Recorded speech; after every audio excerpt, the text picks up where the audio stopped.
estas últimas horas tiene que ver con educación. Vaya si será urgente ese tema y sobre todo ya venía siendo urgente antes del cambio de gobierno. Imaginen ustedes lo que pasó y está pasando pandemia mediante. Bueno, quienes se reunieron, me faltó decirlo, obviamente, integrantes de EDUI 21 con el presidente Luis Lacalle Pou. Y estamos recibiendo ahora a Juan Pedro Mir, maestro e integrante de EDUI. ¿Cómo le va? ¿Cómo anda? Bien, muy bien, muy bien. Gracias por la invitación. Bien, bueno, ¿por dónde empezar, no? Porque tampoco tengo muy claro si se puede cuantificar lo que ya puede haber causado la pandemia por sobre las brechas ya existentes, ¿no? Por sobre la ya entendida crisis de la educación. Algunos datos hay, A ver. o hubo, ¿no? Por ejemplo, los datos de diferencia de conectividad según el contexto sociocultural de los niños. Sí, pero eso Son datos son números siempre, Claro. son números. Pero eso cualitativamente va a tener una consecuencia Tiene, sí, en próximas generaciones. Por supuesto, tiene. Yo trabajo aparte, específicamente trabajo en una institución educativa y el volver a la normalidad, sobre todo en las clases más pequeñas, primero, segundo, tercer año, costó remontarlo durante unos meses, donde las maestras y las familias dejaron el alma trabajando, porque nunca es lo mismo la presencialidad que el trabajo a distancia, sobre todo en la primera infancia, la educación jardinera y en primaria en los primeros años. Entonces, también tenemos otros datos muy complicados a nivel país en enseñanza media básica, primero, segundo y tercero año tanto de liceo como de UTU, donde los niveles de conexión de los jóvenes con respecto a los liceos y la UTU son altísimos, son porcentajes muy altos. Es decir, fue un año muy duro para todos. Yo recién escuchaba a Karina, una leona, una tigra, y contaba. Yo decía, ¿yo qué puedo decir después de esta señora? Yo no puedo hablar después No, además de tiene una forma de hablar esta. tan criolla, tan, ¿no? Fantástica.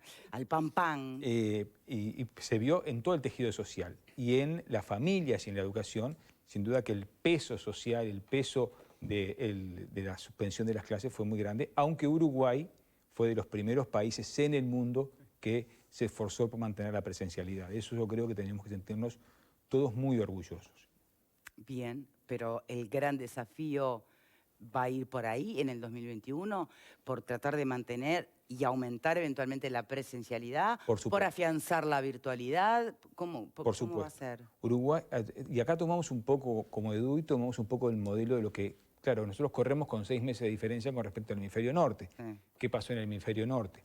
En el conjunto, antes de esta última aliada, todos los países del hemisferio norte, como hacía el GACH, dijeron, el mejor lugar para los niños y los jóvenes son las instituciones educativas. El mejor lugar, no solamente por lo cognitivo, sino por lo social, por lo vínculo, el mejor lugar para la salud social de las familias, porque madres y padres tienen que sostener la vida familiar y la escuela es el mejor lugar para que estén los niños. Y hay un tema de género también, sobre quienes se carga la situación familiar del cuidado en pandemia con los niños en casa, es sobre todo en las mujeres. Entonces, el desafío del 2021, y me animaría a decir 2022, es cómo hacemos para que todos los niños vayan todo el tiempo a la escuela. Y es un desafío en los formatos de trabajo, en los formatos de cuidado del personal docente, porque así como el personal médico está expuesto y todos están expuestos, el personal docente está muy expuesto por la circulación de los padres, por la circulación de los niños, porque es un lugar central, y después por sostener la presencialidad y este desarrollo que nos va a exigir a todos una gran imaginación de cómo combinar la presencialidad con el trabajo a distancia. Nosotros para eso hemos presentado la idea o sostenemos la idea de un trabajo que sea por módulos de 3 meses, donde uno pueda bajarla ya. Nosotros ahora hacemos el calendario escolar de 9 meses. Nosotros estamos proponiendo que se imagine el calendario escolar de 3 meses sucesivos. Y cada 3 meses el Uruguay capaz que tiene que bajar la llave. Pero yo en esos 3 meses trabajé en torno a propuestas didácticas integradas. Bueno, hablando de las propuestas, porque hasta hace poco en EDUI 21 se cargaban bastante las baterías en lo que eran el aprendizaje de habilidades, ¿no? Más que contenidos específicos Claro. o las materias típicas. Bueno, ¿se insiste y más ahora que antes o Nosotros esto de los 3 articulamos. meses, Sí. ¿es funcional a esa teoría o no? Vos sabés que hubo experiencias muy interesantes donde gran cantidad de niños y jóvenes desarrollaron habilidades en el trabajo informático y en su casa que a veces en clases de 25 chiquilines Sí. no las podían desarrollar. Pero el desarrollo por competencias, por habilidades, es un desarrollo central educativo, pero siempre también de la mano de los conceptos y los contenidos, ¿no? Y sobre todo a partir de unidades que permitan a los jóvenes y desde la primera infancia explicarse el mundo, conocer el mundo de forma integrada. Ya no es como cuando uno iba a la escuela, aprendía matemáticas, separaba la tabla, no. Ahora trabajamos en función de proyectos, esos proyectos que permitan a un niño, si quiere trabajar, por ejemplo, el virus, integre biología, matemática, física, una segunda lengua, arte, humanidades, y ese elemento se van integrando en proyectos de trabajo. Entonces no sería la materia física todo el año. No. El mundo va por otro lado. Claro. El mundo va por otro lado. O sea, si algo vemos de cómo está desarrollándose los países que más han construido. Perdón, ¿cuánto más potencial de seducir tiene Claro. esto que está, no? Claro. Es atractivo. Que Claro. tener, todo bien con la física, pero Sí. puede ser cualquier materia que puse como ejemplo, ¿no? Pero la física está. Estos muchachos que ganaron premios en la NASA, ¿no? Sí. Que Uruguay se presenta y la física está presente. Está Newton presente, pero Newton dialoga con, Sí, bueno, con Neruda. más atrás, dialoga- la matemática, si se quiere, ¿no? Claro. Claro. La disciplina como disciplina es importante. Didácticamente uno debe conocer la estructura disciplinar de la matemática, por supuesto, y gana cuando logra construir funciones de primer grado, de segundo grado, cuando logra un pensamiento de ecuaciones que le permite resolver problemas más lógicos. Pero una joven, o eso cuando lo integramos a un conocimiento que se puede tocar, que puede salir de un problema. Y en la primera infancia y en la infancia es central la experiencia viva, el tocar, el oler, el construir con el otro, el estar en clase, el enamorarse de la compañera de clase. Esas cosas de la poesía de la escuela, de la magia de la escuela, son intransferibles. Bien. Hablando de lo que es intransferible, el rol del director versus el rol del docente en un centro específico educativo. Son complementarios, son totalmente complementarios. Hay 3 cosas que definen internacionalmente la calidad educativa. Primero, los docentes.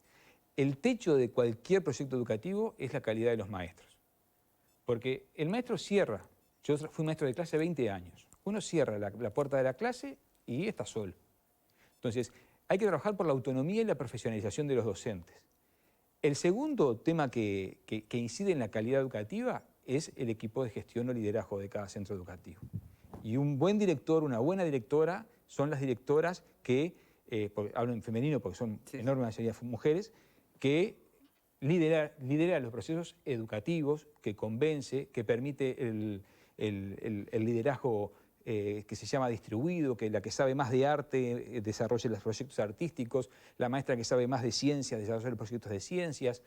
Es un trabajo complementario, codo con codo, no es el viejo director de escuela sentado con todos los libros atrás, eso murió. Hoy el director tiene que estar en las clases, tiene que estar en la puerta de la escuela, tiene que conocer a los padres. Y lo hace, debería estar en la escuela, debería estar en la clase, debería estar, pero sigue sentado en el trono. Donde yo creo que cada día lo hace más, lo hace más.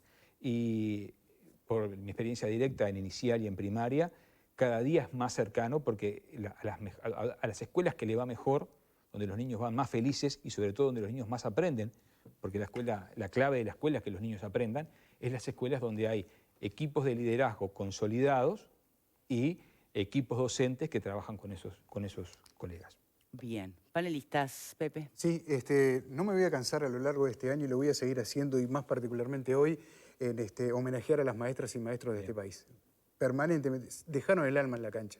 Lo sé, lo viví, tengo 2 hijos en edad escolar, así que bueno, eso es lo primero. Como hoy es 24 de diciembre, Victoria nos deja hacer 2 preguntas a cada uno, así que te voy a hacer 2, ¿sí? ¿Puede ser? Ponele. Bueno, ponele. Ponele. Una es un robo descarado de mi parte a Selva Andrioli, que el otro día planteó, hablando del Maestra tema... Selva. Claro, y planteando el tema de la educación, de por qué no ir hacia la creación de una suerte de GACH educativo. Es verdad. Bueno, ¿no? Y creo que esto ¿no puede era ser... EDUI 21, Claro, el GACH? que podría ser... No. Bueno, no, ella lo planteó así. Te dejo plantear esa pregunta. Y lo segundo, ¿qué efectos claros ha dejado esta falta de presencialidad en los niños? Por ejemplo, se habla de trastornos en el sueño, obesidad. ¿Está comprobado eso? Sí, lo dice la Sociedad Uruguaya de Pediatría, lo ha dicho el director del Hospital Pereira Rosell, lo ha dicho la Cátedra de Psiquiatría Infantil de la Facultad de Medicina. Indudablemente que sobre el coronavirus no se supo mucho durante mucha parte del año. Entonces a los niños se los recluyó porque se los consideró los grandes contaminadores. Después nos dimos cuenta que es donde tienen el menor índice de contagio, entonces pero todavía duele ver plazas y lugares escolares cerrados porque no pueden estar los niños. Pero ha habido efectos y el peor efecto es no estar en contacto con otros. Nosotros en el documento que escribimos en octubre y que volvimos a encontrarnos con el presidente en esta semana, nosotros planteamos que un símil GACH en educación. Las políticas educativas tienen que ser, como todas las políticas públicas, con expertos, con gente que tiene expertise en el tema.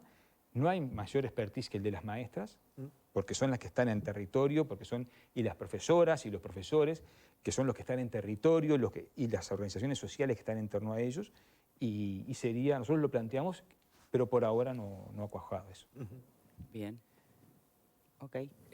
Me adhiero a las palabras de Pepe. ¿A cuál? ¿A lo de 2 preguntas? No, de felicitar a toda la enseñanza, ¿no? O sea, toda la gente que trabaja directo o indirectamente con la enseñanza, porque realmente ha sido un trabajo intenso, nuevo y agotador, ¿no? Agotador porque a veces uno piensa que la virtualidad va a dejar un descanso, pero muchas veces preparar una charla en forma virtual no es fácil.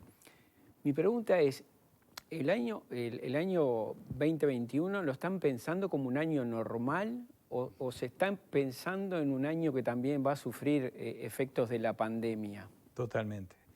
Hoy todos los datos indican que el año 2021 va a ser un año muy complejo, más complejo que el 2020. Y una de las cosas que nos preocupa a nivel de EDUI es que no estamos viendo señales claras por parte de la administración sobre cómo consolidar ese 2021. Se van a precisar más metros cuadrados para atender a todos los niños, se va a precisar más personal, porque tiene que aumentar la ratio, más personal de servicio, más personal para la desinfección, se precisa reordenar el calendario escolar, se precisa acompañar y profundizar aumentar las horas de trabajo docente. Las horas de trabajo docente y pagar horas que hoy los docentes han trabajado en forma absolutamente gratuita siempre los docentes por el formato de trabajo se trabaja muchas más horas de las que sean pagas, ¿no?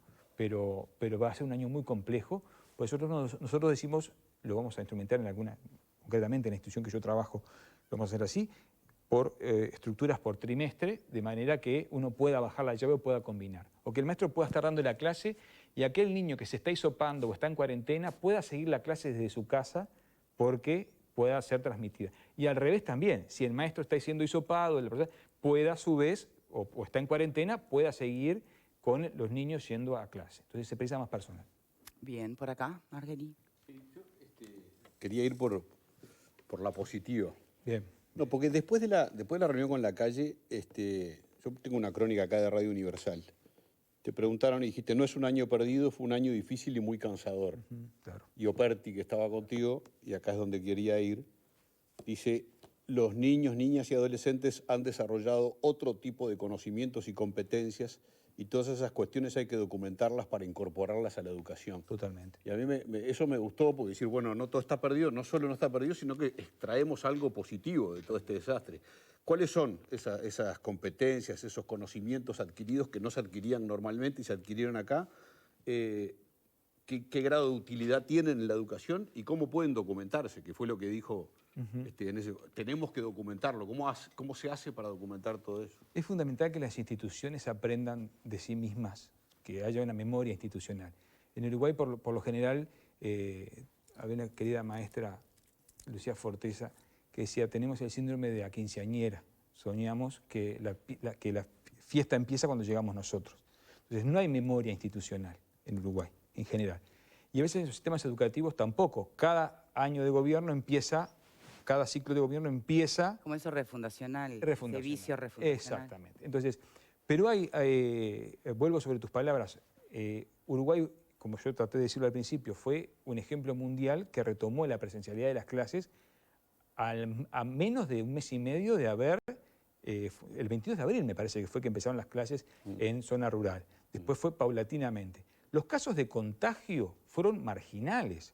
O sea, los protocolos, si se cumplieron en algunos lugares, fue en las escuelas, fue con las maestras, fue en los espacios docentes. Entonces, Uruguay tiene que sentirse orgulloso de eso. Un punto que nos obligó, por ejemplo, las plataformas en Ceibal, plataforma CREA, las plataformas de uso, que son buenísimas, estaban prácticamente inutilizadas. Esto nos obligó a los docentes a utilizar las plataformas, a desarrollar las aulas virtuales, a trabajar en esa lógica híbrida de presencial y remota.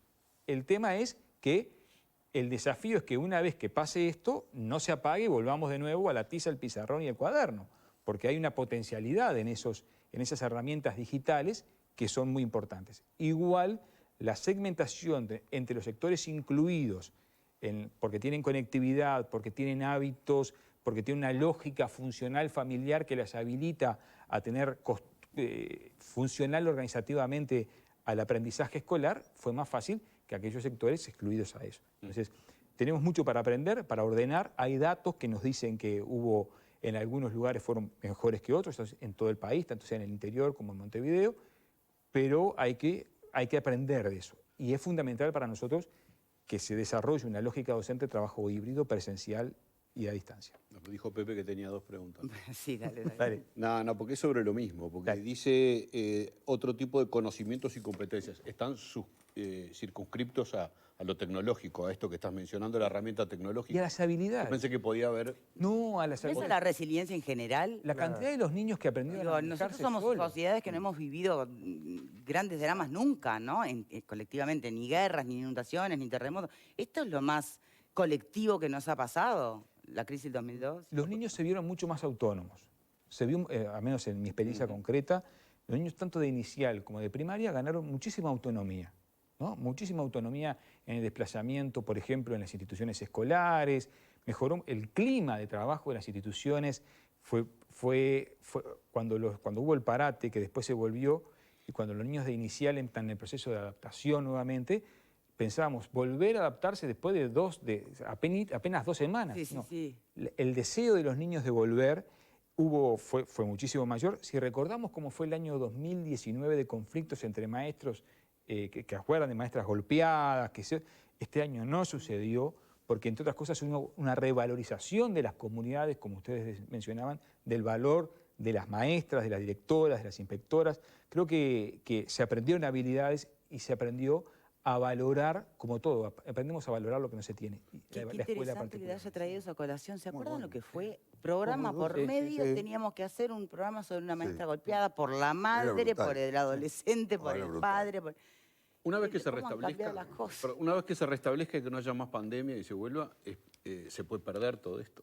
Sí, por, claro. por eso dice documentarlo, pero ¿cómo se puede llevar a un ciclo lectivo normal estas habilidades tan importantes, toda esa resiliencia, Van 13. todo eso? Mira que te la dejo pasar, pero esto no. Estoy te das atenta, cuenta el ¿eh? lunes, ¿eh? Es todo Estoy parte de lo atenta. mismo, es todo parte de lo mismo. Es una sola en realidad. Es un trabajo cultural. Tengo derecho a otra. Está bien. Pero es un trabajo cultural que tenemos que hacer y ahí es escuela a escuela, institución a institución. Las escuelas, perdón decir escuela de formación, digo liceos, Y la UTUS, institución educativa en general. tienen que estar abiertas a la comunidad, tienen que conversar tienen que estar abiertas más días. Yo espero que no me maten, ¿Cómo? queridos colegas. ¿Cómo más? Pero nosotros, Victoria, tenemos 180 días de clase y tenemos 365 días al año.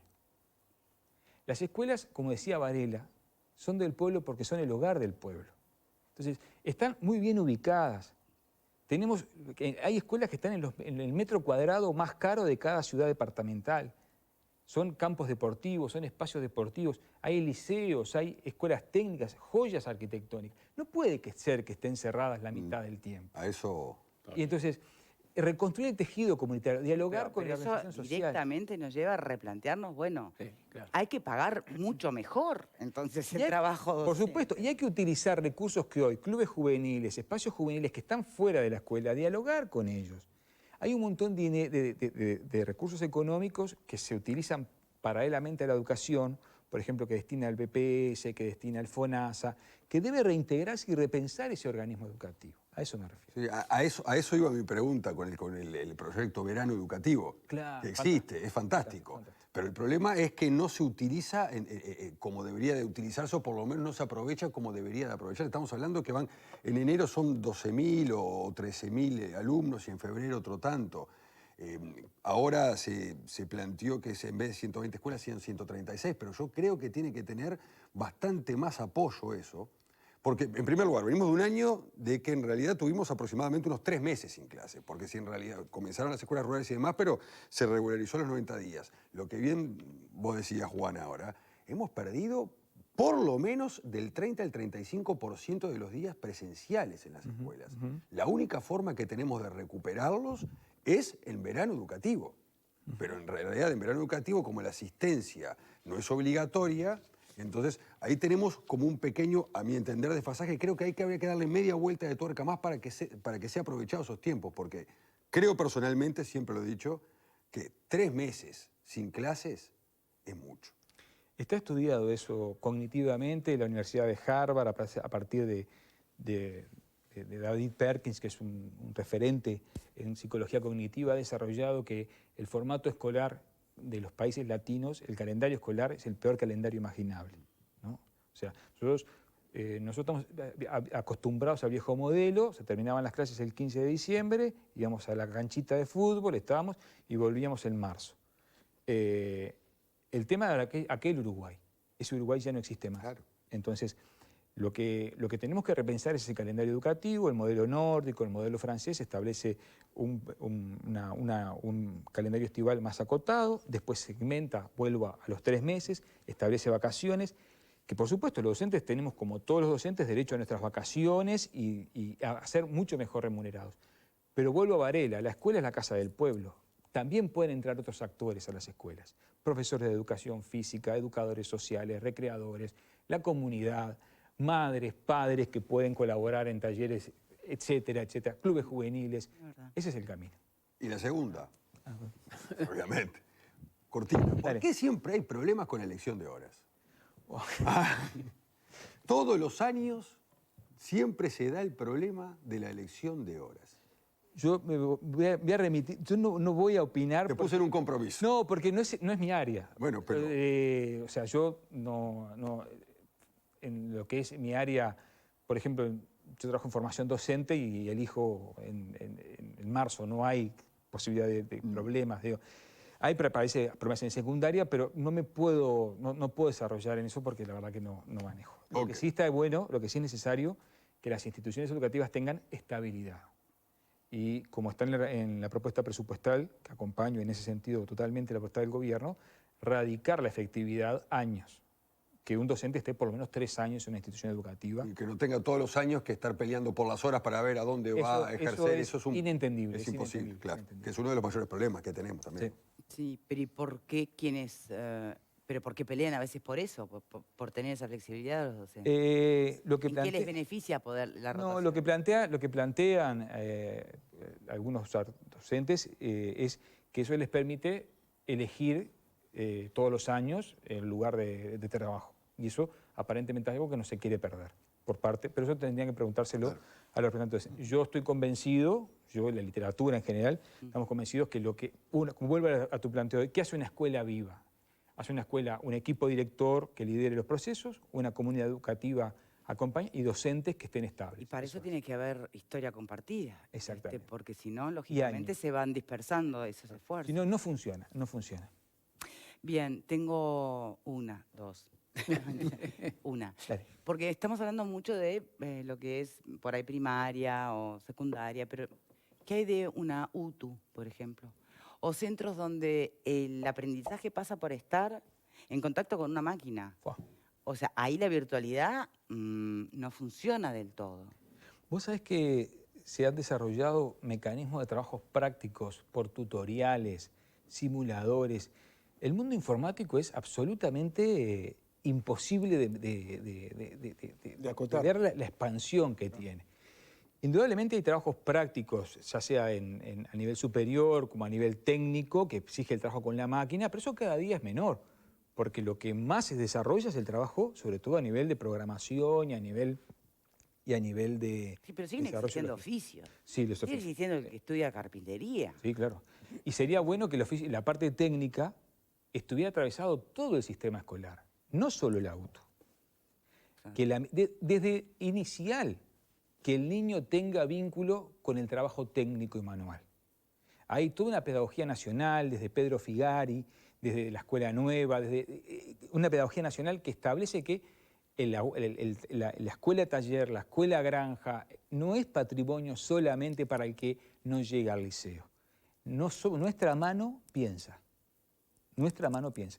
Y enseñar a los niños a que pueden resolver situaciones desde la cocina, desde reparar elementos en la casa, desde construir. Estaríamos dejando sin trabajo a mucha gente también, ¿no? Bueno, pero en el sentido, yo voy al aspecto No, ya formativo, sé, Victoria. sí, ya sé, Eso. pero en realidad es ideal que todos sepamos arreglar un enchufe, reparar una grieta en la pared, levantar un muro. Vos Pero tenés queda un gente chiquilín sin que se trabajo. porta, entre comillas, horrible. Sí, Lleno de comillas, ¿no? sí. Trabajás con ese chiquilín en un taller armando juegos o juguetes con madera, se te acaban los problemas de convivencia. De haberlo sabido antes. No, que está muy bien hay lo que ir que redondeando, Pepe. está muy bien lo que planteas con respecto al tema de, no sé, alguien que está estudiando carpintería. Sí. Sin embargo, hay un formato que consumen absolutamente todos los niños y los adolescentes, ni que hablar, que son los tutoriales. Por lo cual, ese también es un material en el que se puede trasladar la enseñanza. Nos puede dejar sin trabajo a los maestros, Bueno, ¿no? alguien tiene que pagar los platos rotos. No, no. Sí. La otra vez le preguntaba hace un tiempo a mi hija, yo tengo unos libros preciosos, un atlas precioso, estaba estudiando historia, y le digo, bueno, tomá el Atlas. Atlas, sí, precioso. yo también lo Sí, tengo, sí, sí. pero me encanta que alguien lo mencione, porque No, es como o sea, que el unos tesoro de la atlas juventud, más o menos. No, son unos atlas históricos. Y papá estaba en primero de liceo. Agarra el atlas. Estás loco. Y agarró y estudió por WhatsApp. Yo me quería matar, ¿no? Claro. Entonces, los formatos de aprendizaje han cambiado. Ya los chiquillos no comparten los apuntes, cambió el chip de cómo procesar la información. ¿No hubo una maestra que creó una radio para sus alumnos? por Fantástico, ejemplo? fantástico. Sí, Una forma de comunicar rápida y... También se nos complica, ¿no? Te dije que dejaras el celular, estoy estudiando más. Hay que ir a chequear, porque puede ser cierto o no, ¿no? Bueno, muy bien, tenemos que ir redondeando. Le agradecemos muchísimo a mí que nos haya acompañado. Lo invito a una reflexión final. No tiene por qué ser el 24 de diciembre, puede ser No, vinculado a la educación. No, sí, vinculado primero a Los cuidarnos, tiempos que a ser más, pero si me permitís dos cosas. Una, ser más valientes. Como tú decías, hoy Uruguay no ha tenido grandes catástrofes. Venimos de abuelos que estuvieron en campos de concentración, venimos de abuelos que vinieron en barcos negreros como esclavos. No tenemos derecho a asustarnos por cuestiones tan nimias cuando el mayor problema, tenemos todavía recursos y tiempos para vivir cómodamente. Entonces, creo que tenemos que ser más valientes. Es época de ser valiente, inteligente y valiente. Y en ese sentido quiero hacer un especial saludo a las maestras uruguayas, a la primera de ellas, a mi esposa, que es directora del Jardín 315, una tigra, a Valeria, y a las estudiantes que se van a recibir, se están recibiendo como maestras. 140 maestras se están recibiendo en estos momentos, en estos días, y en ellas quiero saludar a todas las docentes que son parte del Uruguay de hoy. Bueno, muy bien. Creo que en nombre de todos me sumo Compartir. a estos saludos. Buena Navidad. Gracias. Pausa y ya venimos.